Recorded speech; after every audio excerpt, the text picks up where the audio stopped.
Les aventures de Sherlock Holmes, d'après Sir Arthur Conan Doyle. Le mystère de la vallée de Boscombe.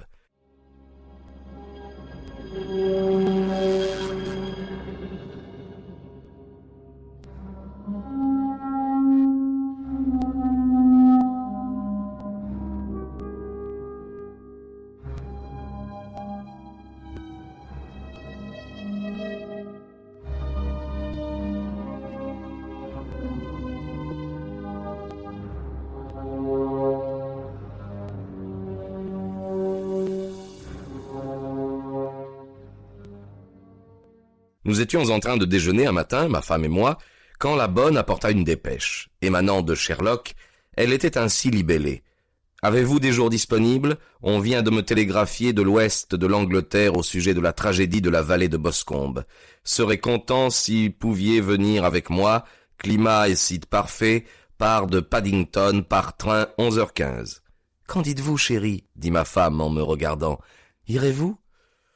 Je ne sais pas trop, j'ai une liste de visites assez longue à présent. Oh, Anstruther ferait votre travail. Vous avez l'air un peu pâle depuis quelque temps. Je pense que le changement vous sera bénéfique. Et puis, vous portez toujours tellement d'intérêt aux enquêtes de Monsieur Holmes. Quand on songe à ce que j'ai gagné dans l'une de ces enquêtes, je serais un ingrat s'il en était autrement. Mais si je dois y aller, il faut que je fasse ma valise tout de suite, car je n'ai qu'une demi-heure. Mon expérience de la vie des camps en Afghanistan avait tout au moins eu pour résultat de faire de moi un voyageur prompt à se préparer. Je n'avais besoin que de quelques objets très simples, de sorte qu'avant l'heure fixée, je roulais en fiacre avec ma valise vers la gare de Paddington. Sherlock Holmes faisait les 100 pas sur le quai. Sa grande et maigre silhouette semblait encore plus grande et plus maigre en raison du long manteau de voyage et de la casquette en drap qui lui serrait la tête. « C'est vraiment très aimable de votre part de venir, Watson, » dit-il. « Cela me fait une telle différence d'avoir avec moi quelqu'un sur qui je puis compter absolument. L'aide qu'on trouve sur place est toujours ou insignifiante ou réticente. Si vous voulez bien garder les 2 places de coin, je vais prendre les billets. » Mis à part l'immense brassée de journaux qu'Holmes emporta avec lui, nous eûmes tout le compartiment pour nous seuls. Jusqu'à ce que nous ayons dépassé Reading, il tourna, retourna et lut les quotidiens, ne s'interrompant que pour prendre des notes et pour réfléchir. Puis, d'un geste soudain, il fit du tout un énorme ballot qu'il jeta dans le filet. « Avez-vous entendu parler de cette affaire ?» demanda-t-il. « Pas un seul mot, non, je n'ai pas vu les journaux ces jours-ci. La presse londonienne n'en a pas eu des comptes rendus bien complets. Je viens de parcourir toutes les dernières éditions afin d'en bien posséder tous les détails. Il semble, à ce que je vois, que ce soit une de ces affaires toutes simples qui sont si difficiles. Ce que vous dites paraît un peu paradoxal, mais c'est profondément vrai. La singularité constitue presque invariablement une piste. Plus un crime est dénué de caractère distinctif, plus il est ordinaire, et plus il est difficile d'en trouver les auteurs. Dans le cas présent, cependant, on a très sérieusement mis en cause le fils de la victime. Il s'agit donc d'un assassinat ? Eh bien, on le suppose, oui. Je ne considérerai aucun point comme acquis, tant que je n'aurai pas eu l'occasion de l'étudier moi-même. Je vais vous expliquer succinctement où en sont les choses, autant que j'ai pu le comprendre. La vallée de Boscombe est un coin provincial qui se trouve non loin de Ross, dans le comté du Herefordshire. Le plus grand propriétaire terrien de cette région est un certain monsieur John Turner, qui a gagné son argent en Australie et qui est revenu au pays il y a quelques années. Une des fermes qu'il possédait, celle d'Atherley, était louée à monsieur Charles McCarthy, lui aussi un ancien d'Australie. Les 2 hommes s'étaient connus aux colonies. Rien d'extraordinaire à ce fait, sinon qu'en revenant se fixer en Angleterre, ils avaient cherché à demeurer aussi près que possible l'un de l'autre. Selon toute apparence, Turner était le plus riche des 2. McCarthy devint donc son locataire, mais pourtant ils vivaient, semble-t-il, sur un pied de parfaite égalité, car ils étaient souvent ensemble. McCarthy avait un fils, un gars de 18 ans, et Turner, une fille unique du même âge. Tous deux étaient veufs. Ils paraissent avoir évité la société des familles anglaises du voisinage et avoir mené une existence très retirée. Bien que les deux McCarthy, amateurs de sport, fréquentassent souvent les hippodromes de la région. Les McCarthy avaient deux domestiques, un homme et une servante. Les Turner avaient une domesticité plus importante, une demi-douzaine de visiteurs au moins. C'est là tout ce que j'ai pu recueillir concernant les familles. Bien, voyons maintenant les faits. Le 3 juin, c'est-à-dire lundi dernier, McCarthy quitta sa maison d'Atherley vers 3 heures de l'après-midi et s'en alla à pied vers l'étang de Boscombe, qui est un petit lac formé par le débordement du fleuve qui coule dans la vallée de Boscombe. Le lendemain, il était allé à Ross avec son domestique, et il avait dit à celui-ci qu'il était obligé de se presser, car il avait à 3 heures un rendez-vous important. De ce rendez-vous, il n'est point revenu vivant. De la ferme d'Atherley à l'étang de Boscombe, il y a un quart de mille, et 2 personnes l'ont vu lorsqu'il traversait la propriété. L'une était une vieille femme dont on ne dit pas le nom, l'autre était William Cronder, garde-chasse au service de M. Turner. Ces 2 témoins déclarent que McCarthy était seul. Le garde-chasse ajoute que quelques minutes après avoir vu passer M. McCarthy, il a vu son fils, M. James McCarthy, qui, un fusil sous le bras, suivait la même direction. À ce qu'il croit, le père était encore bel et bien en vue à ce moment-là, et le fils le suivait. Bon, il n'y pensa plus avant qu'il n'apprit, le soir, la tragédie qui s'était déroulée. Les 2 McCarthy ont encore été aperçus après le moment où William Cronder, le garde-chasse, les a perdus de vue. L'étang de Boscombe est entouré de bois épais, avec tout juste une bordure d'herbe et de roseaux sur sa rive. Une fille de 14 ans, Patience Moran, la fille du gardien du domaine de la vallée de Boscombe, se trouvait en train de cueillir des fleurs dans un de ces bois. Elle déclare que, pendant qu'elle était là, elle a vu à l'orée du bois et tout près du lac, Monsieur McCarthy et son fils, qui semblaient se quereller violemment. Elle a entendu le vieux McCarthy employer un langage très vif en s'adressant à son fils, et elle a vu celui-ci lever la main comme pour frapper son père. Leur violence lui fit tellement peur qu'elle prit la fuite, et quand elle est arrivée chez elle, elle a dit à sa mère qu'elle avait laissé les 2 McCarthy en train de se disputer près de l'étang de Boscombe, et qu'elle craignait fort qu'ils ne fussent sur le point d'en venir aux mains.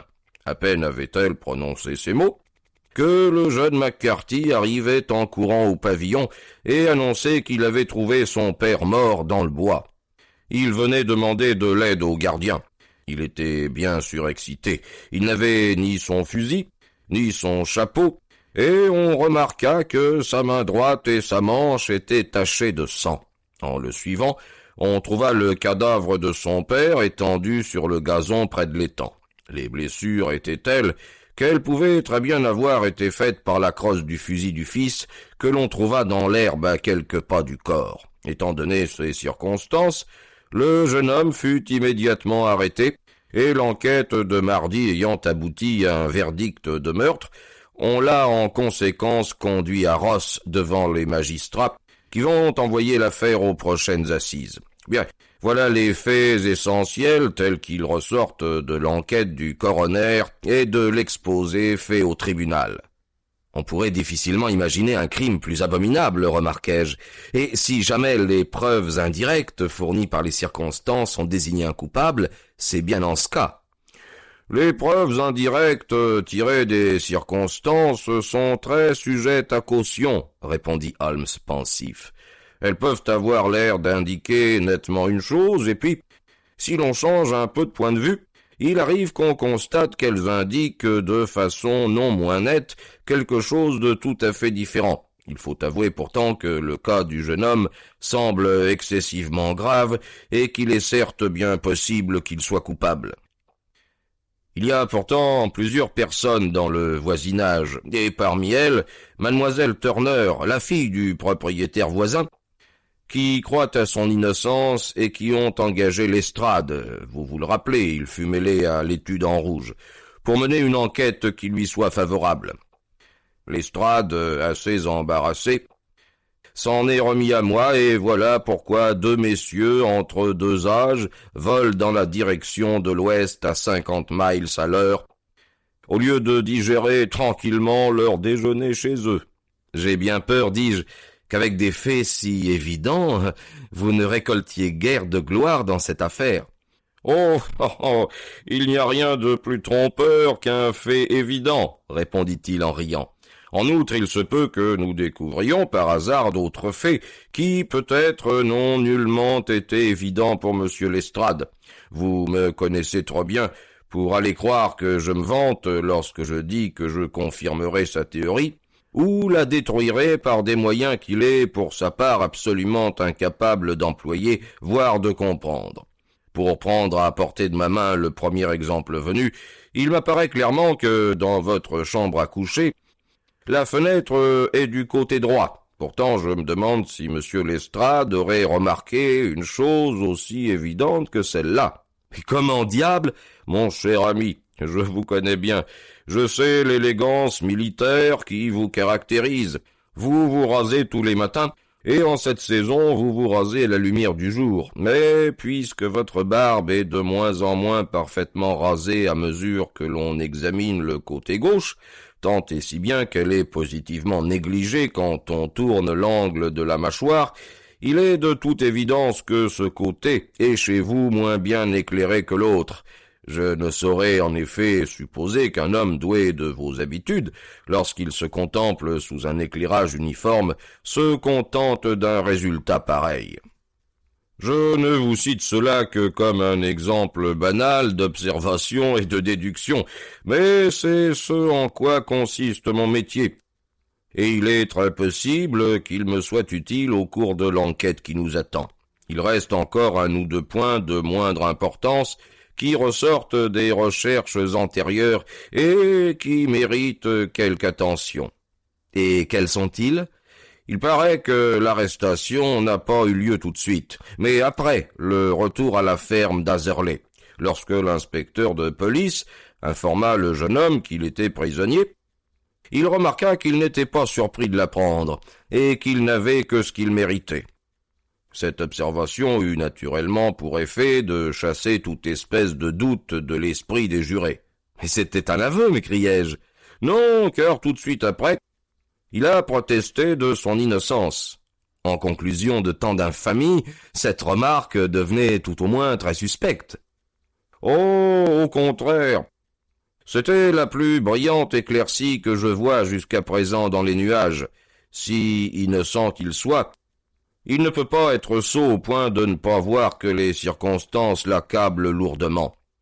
S'il avait eu l'air surpris de son arrestation, ou s'il avait faim de s'en indigner, j'aurais regardé le fait comme grandement suspect, parce qu'une surprise ou une colère de ce genre, étant donné les circonstances, ne serait pas naturelle et pourrait apparaître comme la meilleure politique, adoptée après réflexion.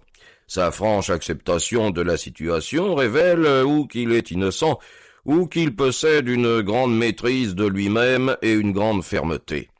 Quant à sa remarque qu'il n'avait que ce qu'il méritait, elle n'était pas non plus extraordinaire, si vous considérez qu'il venait de se trouver auprès du cadavre de son père, alors qu'il est hors de doute que ce même jour, il avait oublié son devoir filial jusqu'à échanger des paroles violentes et même, suivant la fille dont le témoignage a une si grande importance, jusqu'à sembler sur le point de le frapper. Le reproche qu'il s'en faisait et le repentir dont témoigne sa remarque me paraissent dénoter un esprit sain plutôt qu'un individu coupable. Je hochai la tête et je remarquai. On a pendu bien des hommes sur des témoignages beaucoup moins catégoriques. Oui, c'est bien vrai. Et bien des hommes ont été pendus à tort. Et quel est le récit que le jeune homme fait des événements? Il n'est pas, je le crains, fort encourageant pour ses partisans, bien qu'il y ait un ou deux points intéressants. Vous les trouverez ici, ou vous pouvez les lire vous-même. Il tira du ballot un numéro du journal local, et après en avoir tourné une page, me montra du doigt le paragraphe dans lequel le malheureux jeune homme donnait sa propre version des événements. Je m'installai dans le coin du compartiment et le lus très soigneusement. En voici le texte. Monsieur James McCarthy, fils unique du défunt, fut alors appelé et témoigna de façon suivante. J'avais quitté la maison depuis 3 jours et j'étais à Bristol. Je venais de rentrer dans la matinée de lundi dernier, le 3. Mon père était absent de la maison au moment de mon arrivée et la bonne m'informa qu'il était allé en voiture à Ross avec John Cobb, le groom. Peu après mon retour, j'entendis les roues de la carriole dans la cour et, en regardant par la fenêtre, je le vis descendre et sortir rapidement de la cour, mais je ne vis point dans quelle direction il s'en allait. J'ai alors pris mon fusil et je suis parti faire un tour dans la direction de l'étang de Boscombe, avec l'intention de visiter la Garenne qui est de l'autre côté. En chemin, j'ai vu William Cronder, le garde-chasse, ainsi qu'il l'a déclaré dans sa déposition, mais il s'est trompé en pensant que je suivais mon père. J'ignorais complètement que mon père était devant moi. Quand je me suis trouvé à une centaine de mètres environ de l'étang, j'ai entendu le cri « Eh ho !» C'était un signal dont nous nous servions ordinairement, mon père et moi. Je me suis donc pressé, et je l'ai rejoint près de l'étang. Il apparut fort surpris de me voir, et assez rudement il m'a demandé ce que je faisais là. Une conversation s'ensuivit, qui nous amena à un échange de mots très vifs et presque au cou, car mon père était d'un caractère violent. Voyant que dans sa colère il ne se maîtrisait plus, je l'ai quitté, et j'ai repris le chemin de la ferme d'Azerley. Je n'avais toutefois pas fait plus de 150 mètres, quand j'entendis derrière moi un cri affreux qui me fit revenir sur mes pas en courant. J'ai trouvé mon père expirant sur le sol, la tête terriblement meurtrie. J'ai laissé tomber mon fusil, et j'ai pris mon père dans mes bras, mais il est mort presque immédiatement.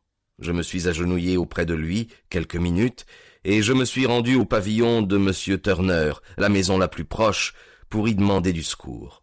Je n'ai vu personne près de mon père quand je suis revenu, et je n'ai aucune idée de la façon dont il a pu être blessé. Les gens ne l'aimaient pas beaucoup parce qu'il était froid et cassant, mais autant que je sache, il n'avait pas d'ennemis actifs. Je ne sais rien d'autre de l'affaire.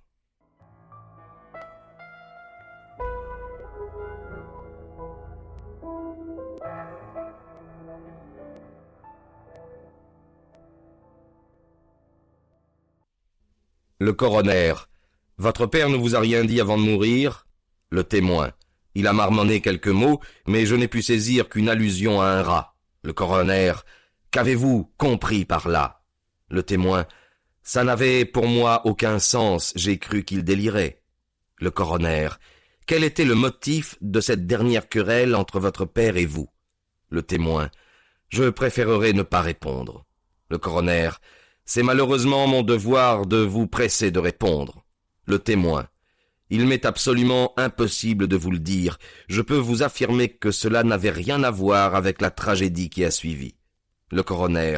La cour en décidera. Je n'ai pas à vous faire observer que votre refus de répondre nuira considérablement à votre cause dans les poursuites qui pourront avoir lieu. Le témoin. Je dois pourtant refuser. Le coroner. Je comprends que le cri de « Eh oh !» était un signal ordinaire entre vous et votre père? Le témoin. En effet. Le coroner. Comment se fait-il alors qu'il ait proféré ce cri avant de vous voir et avant même de savoir que vous étiez revenu de Bristol? Le témoin, fortement démonté. Je ne sais pas. Injuré. Vous n'avez rien vu qui ait éveillé vos soupçons quand vous êtes revenu sur vos pas lorsque vous avez entendu le cri et que vous avez trouvé votre père mortellement blessé? Le témoin. Rien de précis.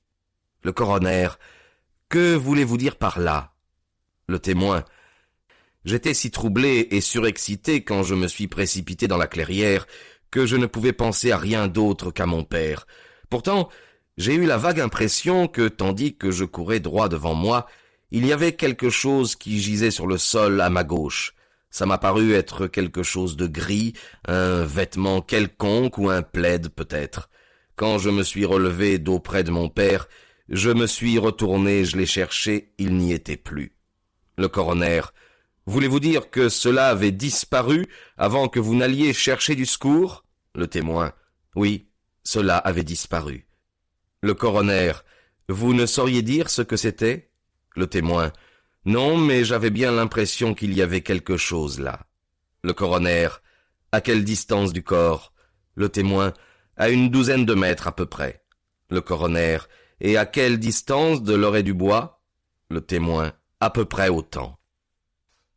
Le coroner, alors si on l'a enlevé, ce fut pendant que vous étiez à une douzaine de mètres? Le témoin, oui, mais le dos tourné à l'objet. Ainsi se termina l'interrogatoire du témoin. Je vois, dis-je en jetant un rapide coup d'œil au reste de la colonne du journal, que le coroner a plutôt été dur pour le jeune McCarthy. Il insiste, et non sans raison, sur la contradiction impliquée par le fait que son père lui a signalé sa présence avant qu'il ne l'ait vu, puis sur son refus de donner des détails sur sa conversation avec son père, et enfin sur la singularité des paroles du mourant. Tout cela, comme le remarque le coroner, constitue de lourdes charges contre le fils. Holmes rit doucement et s'étendit sur le siège garni de coussins. Vous et le coroner, vous vous donnez bien du mal pour mettre en évidence les points mêmes qui militent le plus fortement en faveur du jeune homme. Ne voyez-vous pas que vous lui faites tour à tour l'honneur d'avoir trop d'imagination, ou trop peu? Trop peu s'il n'a pas été capable d'inventer un motif de querelle qui lui aurait gagné la sympathie du jury, trop s'il a tiré de son propre fond quelque chose d'aussi outré que l'allusion d'un mourant à un rat et l'incident de cette étoffe qui a disparu. Non, j'aborderai cette affaire en considérant que ce que dit ce jeune homme est vrai, et nous verrons bien où nous conduira cette hypothèse. Mais j'ai là mon Pétrarque de poche. Je ne dirai plus un mot à propos de cette enquête tant que nous ne serons pas sur les lieux. Nous déjeunons à Swindon, et je vois que nous y serons dans 20 minutes.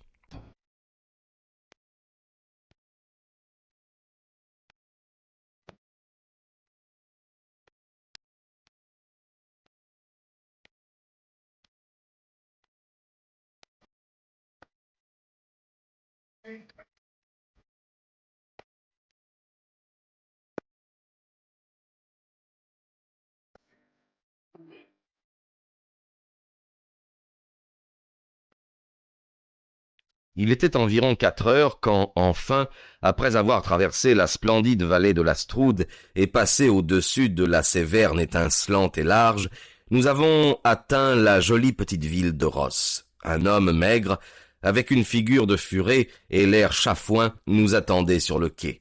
Malgré son long cache-poussière clair et les guêtres de cuir qu'il portait en hommage au milieu rustique, je n'eus aucune peine à reconnaître l'estrade de Scotland Yard. Il nous mena en voiture aux armes d'Hereford, où il avait déjà retenu une chambre pour nous.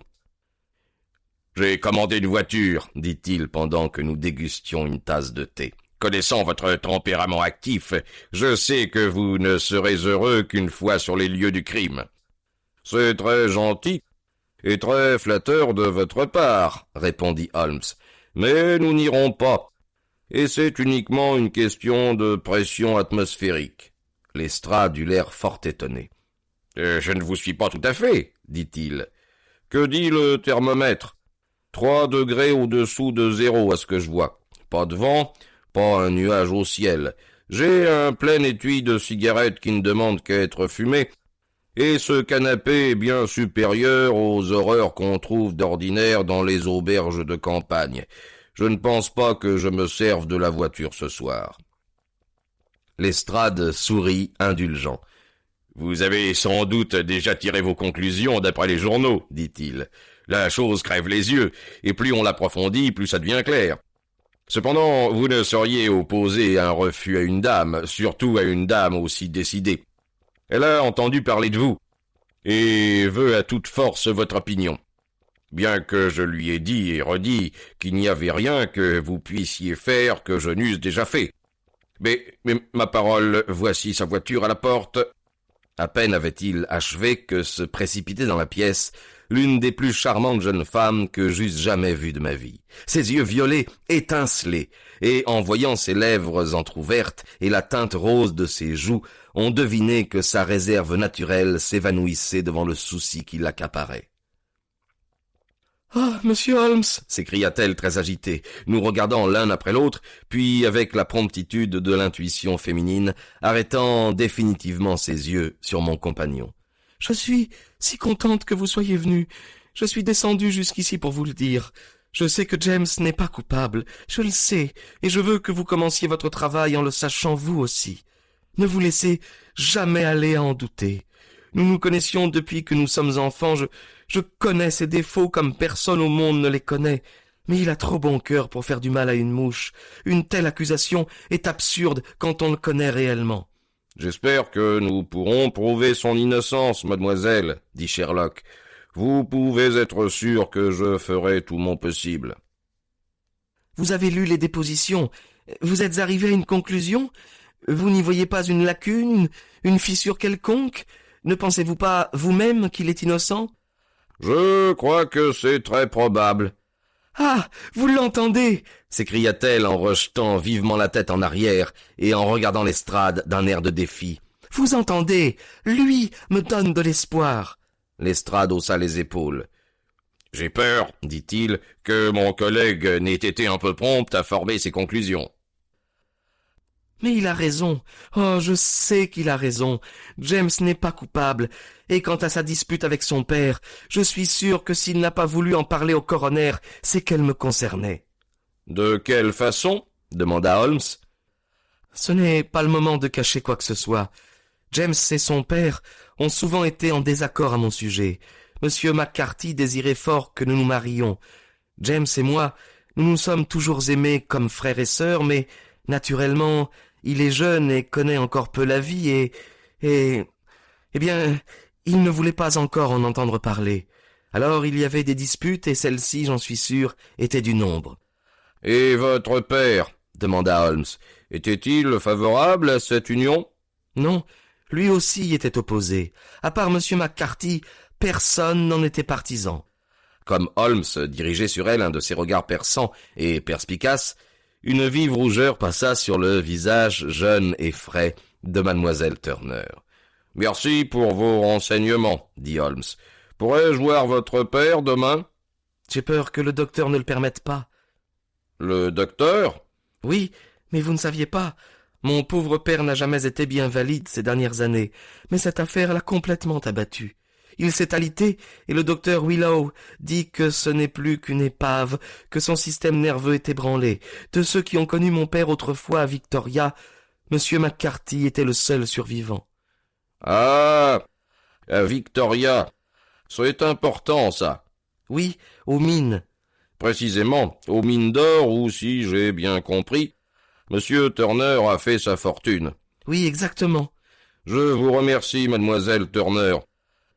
Vous m'avez apporté une aide très sérieuse. »« Vous me direz, si vous avez des nouvelles demain, sans doute irez-vous à la prison voir James. Oh, si vous y allez, monsieur Holmes, dites-lui que je sais qu'il est innocent. »« Je le lui dirai certainement, mademoiselle. »« Il faut que je m'en aille maintenant, car papa est très malade, et je lui manque beaucoup quand je le quitte. Au revoir, et Dieu vous aide dans votre tâche. » Elle sortit de la pièce aussi vivement qu'elle y était entrée, et nous entendîmes dans la rue le fracas des roues de sa voiture. « J'ai honte de vous, Holmes, dit Lestrade avec dignité après quelques minutes de silence.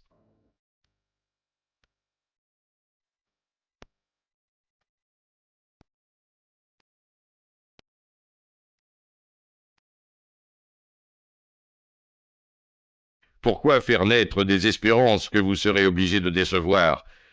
Je ne pêche pas par excès de tendresse, mais j'appelle cela de la cruauté. Je pense voir un moyen d'innocenter James McCarthy, répondit Holmes. Avez-vous un permis pour le voir en prison ? Oui, mais seulement pour vous et moi. Alors je reviens sur ma résolution de ne pas sortir. Nous avons encore le temps de prendre un train pour Hereford et de le voir ce soir ? Oui, largement. Allons-y donc. J'ai peur, Watson, que vous ne trouviez le temps long, mais je ne serai absent qu'1 ou 2 heures.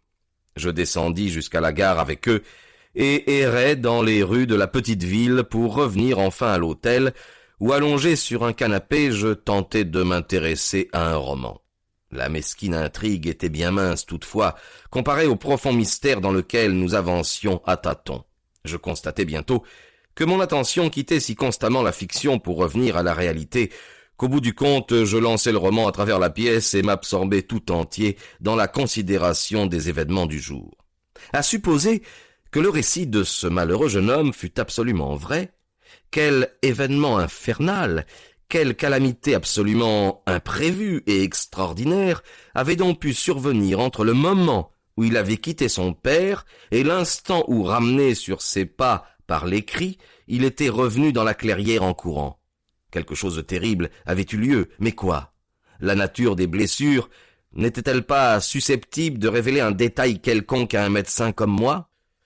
Sonnant un domestique, je lui demandai les hebdomadaires locaux qui donnaient le compte-rendu in extenso de l'enquête. Dans son rapport, le chirurgien précisait que le tiers postérieur de l'os pariétal gauche et la moitié de l'os occipital avaient été brisés par un coup très lourd, asséné avec une arme contondante. Je marquai l'endroit sur ma propre tête. Évidemment, un coup de ce genre ne pouvait être porté que par derrière. Jusqu'à un certain point, cette observation était favorable à l'accusé, puisque, au moment de leur querelle, ils étaient face à face. Toutefois, cela ne prouvait pas grand-chose, car le père avait pu se retourner avant que le coup ne tombât. Cela valait pourtant la peine d'y attirer l'attention d'Holmes. Il y avait aussi cette allusion singulière du mourant à un rat. Qu'est-ce que cela signifiait? Ce ne pouvait être du délire. Une personne qui meurt d'un coup soudain ne délire généralement pas. Non, vraisemblablement, le vieillard tentait d'expliquer comment on l'avait tué. Mais qu'est-ce que cela pouvait vouloir dire? Je me torturais l'esprit en quête d'une explication possible. Et encore, cet incident de l'étoffe grise qu'avait vu le jeune McCarthy, si la chose était vraie, l'assassin avait dû laisser tomber un vêtement quelconque, son par-dessus sans doute, dans sa fuite, et il avait eu la témérité de revenir sur ses pas et de le reprendre pendant que le fils était agenouillé, le dos tourné à une douzaine de pas de là. Quel enchevêtrement de mystère et d'improbabilité que tout cela! L'opinion de Lestrade ne me surprenait pas et pourtant, j'avais tellement foi dans l'intuition de Holmes que je me refusais à abandonner tout espoir, et ce, d'autant moins que chaque élément nouveau semblait renforcer mon ami dans sa conviction que le jeune McCarthy était innocent.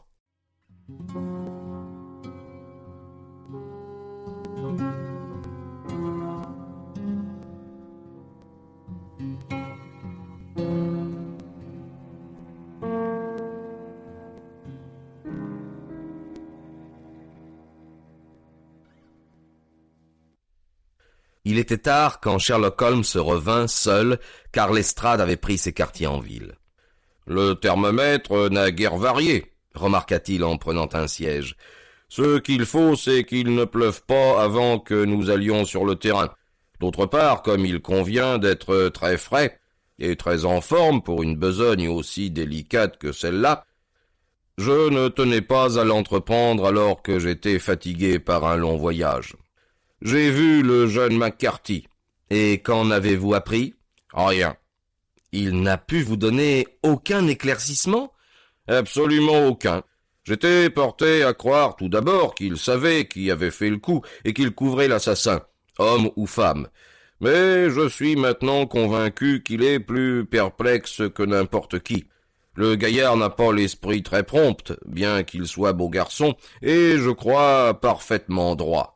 Je ne saurais en tout cas admirer son goût, observai-je, si c'est vraiment un fait qu'il ne veut pas d'un mariage avec une jeune personne aussi charmante que mademoiselle Turner. Oh, il y a là une histoire bien pénible. Le pauvre diable, il l'aime à la folie, il en perd la tête. Mais il y a à peu près 2 ans, quand il n'était encore qu'un gamin, et avant qu'il ne connût bien mademoiselle Turner, jeune fille, car elle a passé 5 ans en pension je ne sais où, est-ce que cet idiot n'est pas allé tomber entre les griffes de la serveuse d'un bar de Bristol qu'il a épousé clandestinement? Personne n'en sait rien. Mais vous pouvez imaginer à quel point ce devait être affolant pour lui d'être tancé, parce qu'il ne faisait point ce pourquoi il eût volontiers donné sa vie, tout en sachant que c'était absolument impossible. C'est bel et bien l'affolement en question qui lui faisait jeter les bras en l'air quand son père, lors de leur dernière rencontre, cherchait à le persuader de demander la main de mademoiselle Turner. D'un autre côté, il ne possédait aucun moyen de subvenir à ses propres besoins, et son père, qui, de l'avis unanime, était très dur, l'aurait jeté complètement par-dessus bord s'il avait su la vérité.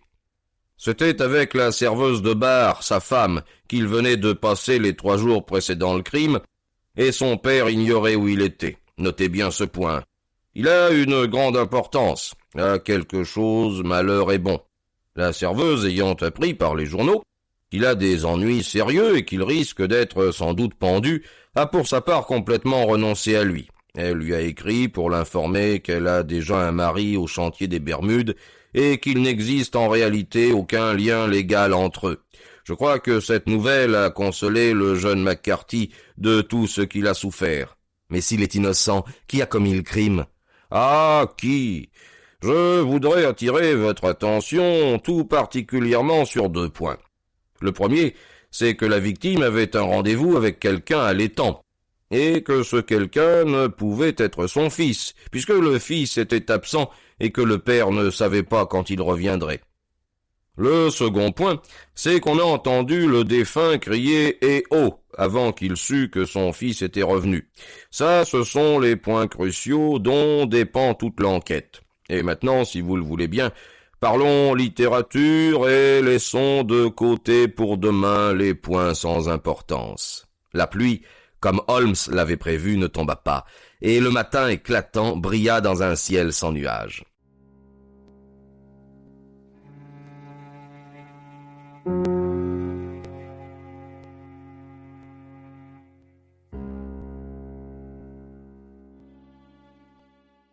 À 9 heures, Lestrade vint nous chercher avec la voiture et nous nous mîmes en route pour la ferme d'Azerley et l'étang de Boscombe. « Il y a de graves nouvelles ce matin, » dit Lestrade. « On dit que M. Turner est si malade qu'on désespère. »« Un homme d'âge mûr, sans doute, » dit Holmes. « Dans les 60, mais sa constitution a été ébranlée par sa vie à l'étranger et depuis quelque temps sa santé décline. Cette affaire a eu sur lui un très mauvais effet. C'était un vieil ami de McCarthy. Et il faut l'ajouter son grand bienfaiteur, car j'ai appris qu'il lui abandonnait la ferme d'Atherley sans réclamer aucune redevance. »« Vraiment ? Voilà qui est intéressant, » dit Holmes. « Oui, et il l'a aidé de 100 autres façons. Tout le monde par ici parle de sa bonté pour lui. »« Réellement ? Et cela ne vous paraît pas un peu singulier que ce McCarthy, qui semble avoir eu si peu de biens personnels et tellement d'obligations envers Turner, songeât encore malgré cela à marier son fils à la fille de Turner? Le fait qu'elle est vraisemblablement l'héritière du domaine ne l'empêchait pas d'en parler avec une certitude écrasante, comme s'il n'y avait qu'à faire la proposition et que tout le reste eût suivi. C'est d'autant plus étrange que nous savons que Turner lui-même ne voulait pas de ce mariage. La fille nous l'a dit. Vous n'en déduisez rien? Nous voici arrivés aux déductions et aux inductions, dit Lestrade en clignant de l'œil de mon côté. Je trouve, Holmes, qu'on a assez de mal à se débrouiller avec les faits sans prendre notre vol avec les théories et l'imagination. Vous avez raison, approuva Holmes posément. Vous trouvez qu'on a de la peine à débrouiller les faits? En tout cas, j'en ai saisi un que vous paraissez trouver difficile à retenir, répliqua Lestrade en s'échauffant un peu. Et lequel? Que McCarthy, père, est mort de la main de McCarthy, fils, et que toutes les théories qui vont à l'encontre de ce fait sont de pure lubie, des rêvasseries au clair de lune. Le clair de lune est une chose plus brillante que le brouillard, dit Holmes en riant. Mais si je ne me trompe, voici à gauche la ferme d'Atherley. Oui, c'est cela.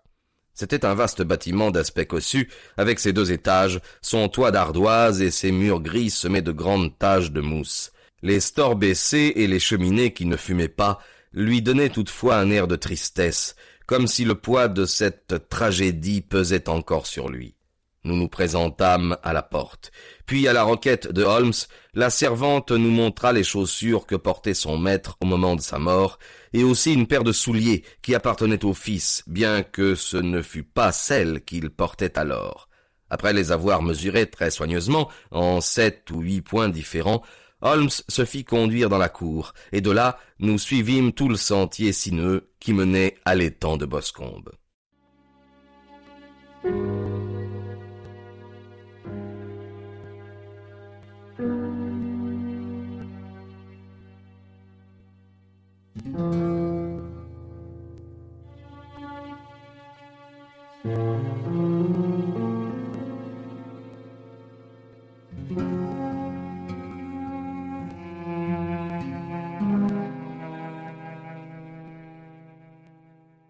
Quand il était lancé sur une piste comme celle-ci, Sherlock Holmes était transformé.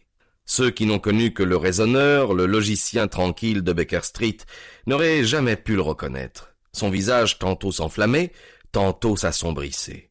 Son front se plissait de 2 rides dures et profondes, au-dessous desquelles ses yeux brillaient avec l'éclat de l'acier. Il penchait la tête, ses épaules se courbaient, ses lèvres se pinçaient et les muscles de son cou puissant saillaient comme des cordes. Ses narines semblaient dilatées par cette passion purement animale qu'est la chasse, et son esprit se concentrait si intégralement sur le but poursuivi que toute question ou remarque qu'on pouvait lui adresser frappait son oreille sans qu'il y prêtât attention ou sans provoquer autre chose qu'un grognement d'impatience. Rapide et silencieux, il suivit le chemin qui traverse les prairies, puis par les bois va jusqu'à l'étang de Boscombe. Le sol était humide et marécageux, comme l'est toute cette région, et il y avait de nombreuses traces de pas, tant sur le sentier que dans l'herbe courte qui le bordait de chaque côté. Tantôt, Holmes se portait vivement en avant, tantôt il s'arrêtait net, et une fois, il fit tout un petit détour et entra dans la prairie.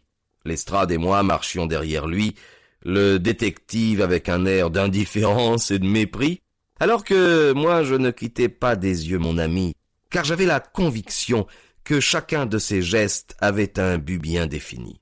L'étang de Boscombe est une petite nappe d'eau entourée de roseaux de quelques 50 mètres de large, qui se trouve au point où les terres de la ferme de Hatherley bordent le parc particulier du riche monsieur Turner.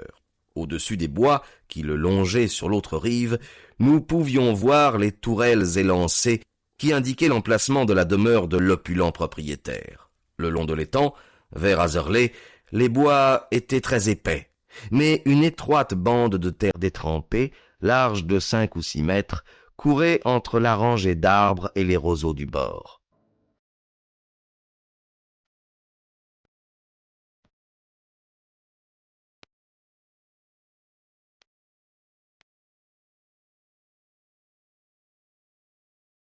Lestrade nous montra l'endroit précis où l'on avait trouvé le corps, et en fait, la terre était si humide que je pouvais voir nettement les traces qu'avait laissées le corps de l'homme abattu. Holmes, ainsi qu'en témoignait l'ardeur de son visage et l'intensité de son regard, lisait encore bien d'autres choses dans cette herbe foulée. Il courait et virait comme un chien qui flaire une piste. Soudain, il s'en prit à mon compagnon. « Pourquoi êtes-vous allé dans l'étang ? Je l'ai fouillé avec un râteau, pensant qu'il pourrait s'y trouver une arme ou un indice quelconque. Mais comment diable ? Assez, je n'ai pas le temps. On le trouve partout, votre pied gauche légèrement tourné en dedans. Une taupe même le verrait, et il se perd parmi les roseaux. Oh, que la chose eût été simple, si je m'étais trouvé ici avant qu'il ne vienne comme un troupeau de buffles patauger de tous côtés. C'est ici que le gardien est venu avec les siens près du corps. Ils ont recouvert toutes les empreintes de pas à 3 mètres à la ronde. Mais voici 3 parcours distincts des mêmes empreintes. Il tira une loupe de sa poche et s'allongea sur son imperméable pour mieux voir, sans cesser de parler, pour lui-même plutôt que pour nous. Voici les pas du jeune McCarthy. En 2 occasions, il marchait et une fois il courait, car les semelles sont profondément imprimées et les talons à peine visibles. Cela confirme son récit. Il a couru quand il a vu son père à terre. Et voici les pieds de son père alors qu'il allait et venait de ci de là. Mais tiens, qu'est-ce que ceci ? c'est la crosse du fusil, alors que le fils restait là à écouter. Et ça, là, ah, qu'avons-nous là? Des bouts de souliers. Des bouts de souliers, et carrés encore. Des souliers tout à fait extraordinaires. Ils vont, ils viennent, ils reviennent. Ah oui, bien sûr, pour le manteau. Maintenant, d'où venait-il? Il se mit à courir à droite et à gauche, tantôt perdant, tantôt retrouvant la piste, jusqu'au moment où nous fûmes à quelque distance de l'orée du bois et au pied d'un grand hêtre, le plus gros des arbres du voisinage. Holmes se dirigea vers l'autre côté du tronc et une fois encore s'aplatit avec un petit cri de satisfaction. Longtemps, il resta là à retourner les feuilles et les brindilles sèches, à ramasser pour le glisser dans une enveloppe ce qui me parut être de la poussière.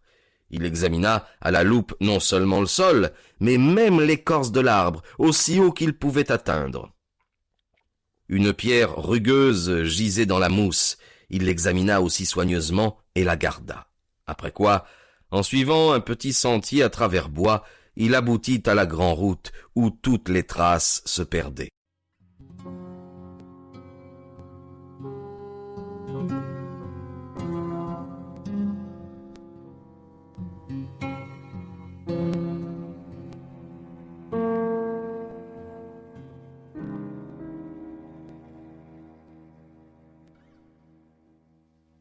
Ça a été une visite du plus vif intérêt, remarqua-t-il en revenant à son état normal. Je suppose que cette maison grise à gauche est celle du gardien.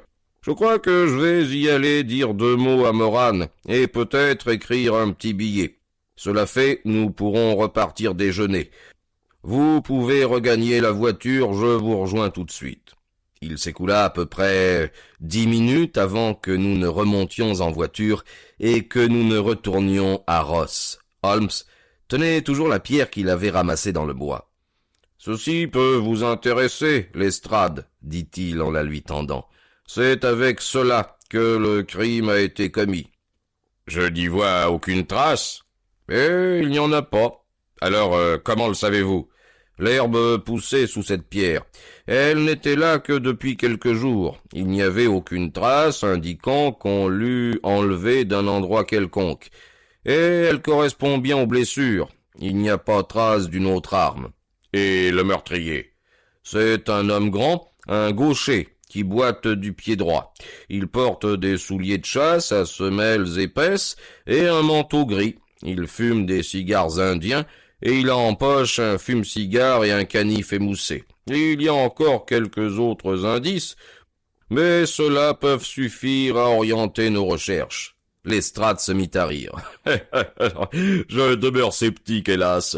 Les théories, c'est très joli, mais nous avons affaire à un jury d'Anglais qui ont la tête dure. »« Nous verrons, » répondit Holmes avec calme. « Travaillez selon votre méthode à vous, je travaillerai selon la mienne. Je serai très occupé cet après-midi, et sans doute retournerai-je à Londres par le train du soir. »« Et vous laissez votre enquête inachevée ?»« Ah non, achevée. »« Mais le mystère ?»« Éclairci. »« Qui donc est le criminel ?»« Le monsieur que j'ai décrit. »« Mais qui est-ce ?» Ce ne sera sûrement pas difficile de le trouver. La région n'est pas tellement peuplée. » Lestrade haussa les épaules. « Je suis un homme pratique, et je ne puis vraiment pas courir le pays à la recherche d'un gaucher qui boite. Je serai la risée de Scotland Yard. »« Fort bien, dit Holmes tranquillement. Je vous aurai donné votre chance. Vous voici chez vous. Au revoir, je vous laisserai un mot avant de m'en aller. »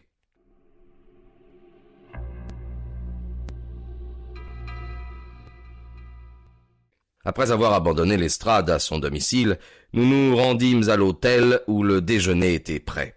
Holmes restait silencieux. Il semblait perdu dans ses pensées et son visage était empreint d'une expression pénible, celle de quelqu'un qui se trouve dans une situation angoissante. « Watson, dit-il quand la table fut débarrassée, asseyez-vous là, sur cette chaise, et laissez-moi un instant vous prêcher un sermon. Je ne sais pas trop quoi faire, et je voudrais votre avis. Allumez un cigare et laissez-moi développer ma pensée. » « Je vous en prie, faites. » « Eh bien, donc en considérant cette affaire, Il y a 2 points dans le récit du jeune McCarthy qui nous ont tous les deux frappés sur le champ, bien qu'il nous ait impressionnés, moi en sa faveur et vous contre lui. L'un, c'était le fait que son père, suivant ce qu'il a dit, avait crié « Eh oh !» avant de le voir. L'autre, c'était cette singulière allusion du mourant à un rat. Il a marmonné plusieurs mots, vous le savez, mais ce fut là tout ce que l'oreille du fils put saisir. Or, c'est de ce double point que nos recherches doivent partir. Et nous commencerons en supposant que ce que dit le jeune homme est absolument vrai. Qu'est-ce que ce « eh oh » alors ? De toute évidence, il ne pouvait être à l'intention du fils. Le fils, pour ce que l'autre en savait, était à Bristol. Ce fut tout à fait par hasard qu'il se trouva à portée pour l'entendre. Le « eh oh » devait attirer l'attention de quelqu'un, n'importe qui, avec qui il avait rendez-vous. Mais « eh oh » est distinctement un cri australien, et un cri qui est employé entre Australiens. Il a donc une forte présomption pour que la personne que McCarthy s'attendait à rencontrer à l'étang de Boscombe fût quelqu'un qui avait été en Australie. Et le rat ? Sherlock Holmes tira de sa poche un papier plié et l'aplatit sur la table. « Ceci, dit-il, est une carte de la colonie de Victoria. Je l'ai demandée hier soir à Bristol par dépêche. » Il posa la main sur une partie de la carte et demanda « Que lisez-vous ici ?» Je lus « rat ». « Et maintenant ?» Il leva sa main. « Ballarat ». « Exactement. C'est là le mot que l'homme a prononcé et dont le fils n'a saisi que la dernière syllabe. Il essayait de prononcer le nom de son assassin, un tel de Ballarat. »« C'est merveilleux !» m'écriai-je. « C'est évident. Et maintenant, vous le voyez, j'ai rétréci considérablement mon champ d'investigation. La possession d'un vêtement gris constitue, si l'on suppose exact le récit du fils, une 3e certitude. Nous sommes donc à présent sortis du vague absolu pour arriver à l'idée bien définie d'un Australien venu de Ballarat et qui porte un manteau gris, certainement, et d'un Australien qui était chez lui dans ce coin, car on ne peut s'approcher de l'étang que par la ferme ou par la grande propriété où ne pouvaient guère errer des étrangers. Eh oui, exactement. Là-dessus se place notre expédition d'aujourd'hui. Par l'examen du terrain, j'ai obtenu sur la personne de l'assassin les détails insignifiants que j'ai donnés à cet imbécile de Lestrade. Mais comment les avez-vous obtenus ? Vous connaissez ma méthode. Elle est fondée sur l'observation des détails sans grande importance. Sa taille, je sais que vous pouvez en juger approximativement d'après la longueur de ses enjambées. Ses chaussures aussi, vous pouvez les connaître par leurs empreintes. Oui, c'était des chaussures particulières. Mais sa claudication? L'empreinte de son pied droit était toujours moins marquée que la gauche. Il pesait moins dessus. Pourquoi? Parce qu'il boitait. Mais comment savez-vous qu'il était gaucher? Vous avez été vous-même frappé de la nature de la blessure, telle que le chirurgien l'a décrite lors de l'enquête. Le coup a été porté par derrière et a pourtant atteint le côté gauche. Or, comment cela se pourrait-il s'il n'avait pas été donné par un gaucher? Le meurtrier est resté derrière le hêtre pendant l'entrevue du père et du fils. Il y a même fumé. J'ai trouvé la cendre d'un cigare et mes connaissances spéciales en fait de cendre de tabac m'ont permis de dire que c'était un cigare indien. Je me suis, comme vous le savez, quelque peu intéressé à ces choses-là, et j'ai écrit une petite monographie sur les cendres de 140 variétés de tabac pour la pipe, le cigare et les cigarettes. Après avoir trouvé la cendre, j'ai cherché aux alentours et découvert le mégot dans la mousse où il l'avait jeté. C'était un cigare indien d'une variété qu'on roule à Rotterdam. Et le fume-cigare? J'ai pu voir que le bout du cigare n'avait pas été dans la bouche. L'assassin se servait donc d'un fume-cigare. Le bout en avait été coupé et non mordu, mais la coupure n'était pas nette, d'où j'ai déduit un canif émoussé. Holmes, Vous avez tissé autour de cet homme un filet d'où il ne saurait s'échapper, et vous avez sauvé la vie d'un innocent aussi sûrement que si vous aviez tranché la corde qu'il pendait. Je vois où convergent tous ces points. Le coupable, c'est « Monsieur John Turner », annonça le garçon d'hôtel en ouvrant la porte de notre studio et en introduisant un visiteur. L'homme qui entrait avait une allure étrange dont on était frappé dès l'abord. Sa démarche lente et claudicante, ses épaules voûtées lui donnaient un air de décrépitude, et pourtant ses traits profondément accentués et rugueux, autant que sa formidable stature, montraient qu'il était doué d'une force physique et morale extraordinaire. Sa barbe touffue, ses cheveux grisonnants, ses sourcils saillants et drus lui conféraient un air de dignité et de puissance. Mais son visage était d'une blancheur de cendre, et ses lèvres et les coins de sa bouche se nuançaient d'une légère teinte bleue. Au premier coup d'œil, il m'apparut clairement que cet homme était la proie d'une maladie mortelle. « Je vous en prie, » dit Holmes doucement, « asseyez-vous sur le canapé. Vous avez reçu mon billet ?»« Oui, le gardien me l'a apporté.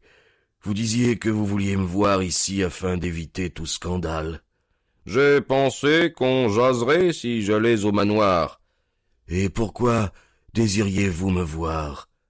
Il regardait mon compagnon avec du désespoir dans ses yeux fatigués, comme si déjà la réponse lui était connue. « Oui, dit Holmes, répondant au regard plutôt qu'aux paroles, c'est ainsi. Je n'ignore rien de ce qui concerne McCarthy. » Le vieillard laissa tomber son visage dans ses mains.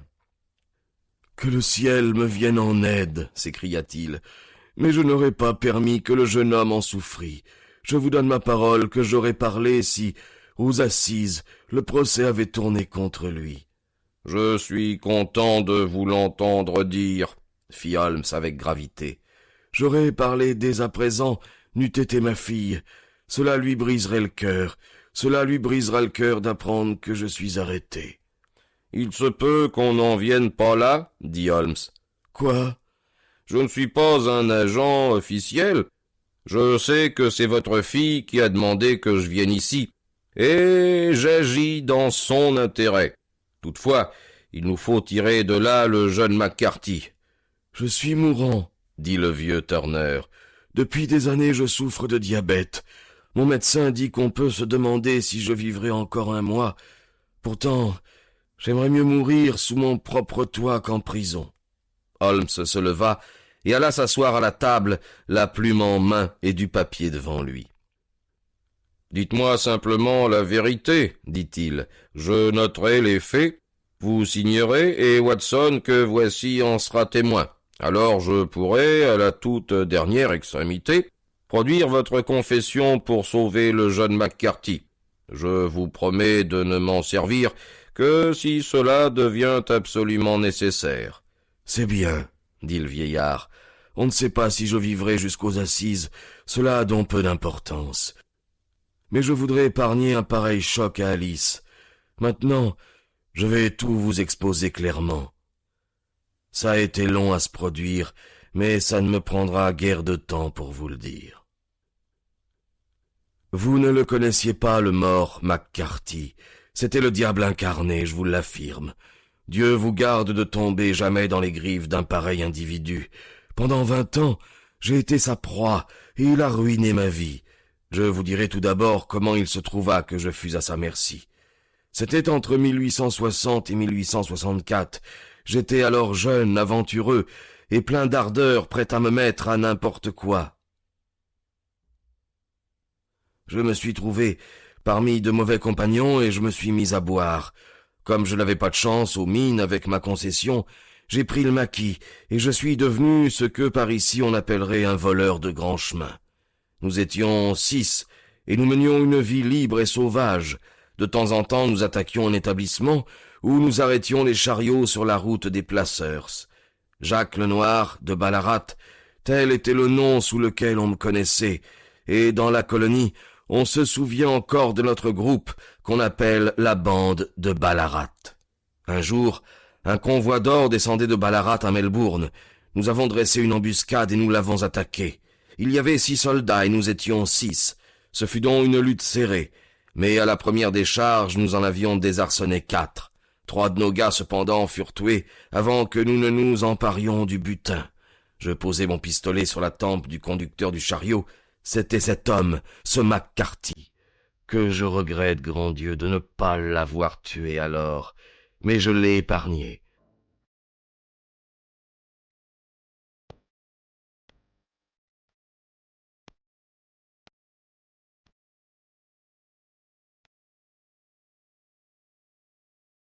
Pourtant, je voyais bien que ses petits yeux méchants se fixaient sur mon visage, comme pour s'en rappeler tous les traits. Nous sommes partis avec l'or, nous sommes devenus riches et nous sommes revenus plus tard en Angleterre sans qu'on nous ait jamais soupçonnés. Je me suis donc séparé de mes anciens camarades, résolu à me fixer à mener une vie tranquille. J'ai acheté cette propriété qui se trouvait en vente, et je me suis efforcé de faire un peu de bien avec mon argent pour réparer la façon dont je l'avais gagné. Je me suis marié, et bien que ma femme soit morte jeune, elle m'a laissé ma chère petite Alice. Même alors qu'elle n'était qu'un bébé, sa toute petite main semblait me conduire sur la voie du bien, comme rien jusqu'alors ne l'avait jamais fait. En un mot, j'avais changé de vie, et je faisais de mon mieux pour racheter le passé. Tout allait bien, quand un jour, McCarthy me prit dans ses filets. J'étais allé à Londres pour placer des fonds, et je le rencontrai dans Regent Street. C'est à peine s'il avait un veston sur le dos et des souliers aux pieds. «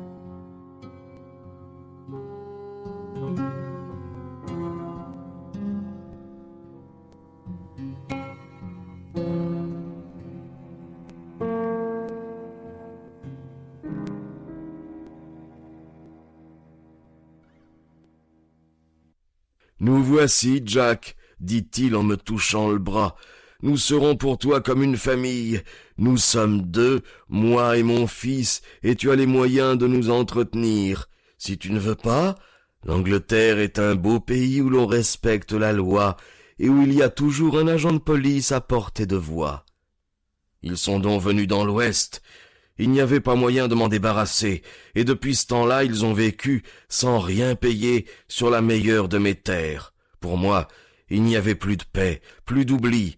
Partout où j'allais, sa face rusée et grimaçante était là, à côté de moi. À mesure qu'Alice grandissait, cela empirait, car il s'aperçut bientôt que je craignais moins la police que de voir ma fille connaître mon passé.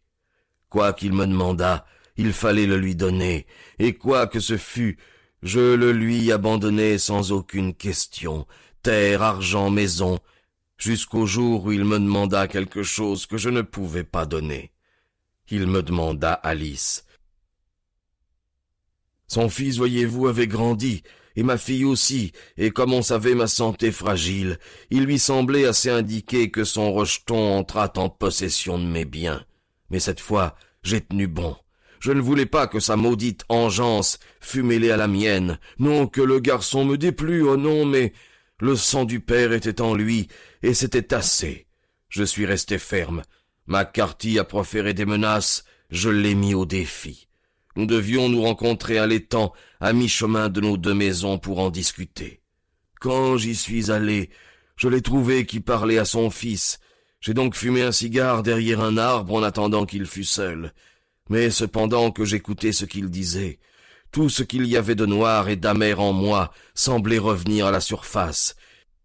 Il pressait son fils d'épouser ma fille, avec aussi peu d'égard pour ses sentiments que si c'était une garce des rues. Cela m'exaspéra de penser que moi-même et ce que j'avais de plus cher, nous étions à la merci d'un tel être.